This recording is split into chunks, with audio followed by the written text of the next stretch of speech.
ಮಾಧ್ಯಮದ ಎಲ್ಲ ಸ್ನೇಹಿತರೆ ಕ್ಷಮಿಸಬೇಕು, ಭಾಳ ವಿಳಂಬ ಆಯಿತು. ಸಬ್ಜೆಕ್ಟ್ಸು ಜಾಸ್ತಿ ಇದ್ದದರಿಂದ ಕ್ಯಾಬಿನೆಟ್ ಮೀಟಿಂಗ್ ಕೂಡ ಭಾಳ ಉದ್ದನೆಯಾಗಿ ಚರ್ಚೆ ಮಾಡಬೇಕಾದಂಥ ಪರಿಸ್ಥಿತಿ ಆಯಿತು. ಹಾಗಾಗಿ ತಡ ಆಯಿತು.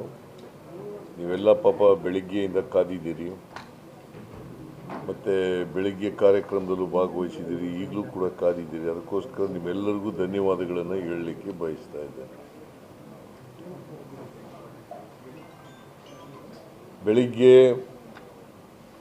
ಇವತ್ತು ಸೆಪ್ಟೆಂಬರ್ 17ನೇ ತಾರೀಕು ಕಲ್ಯಾಣ ಕರ್ನಾಟಕದ ವಿಮೋಚನಾ ದಿನ, ಅಂದರೆ ಕಲ್ಯಾಣ ಕರ್ನಾಟಕ ಉತ್ಸವ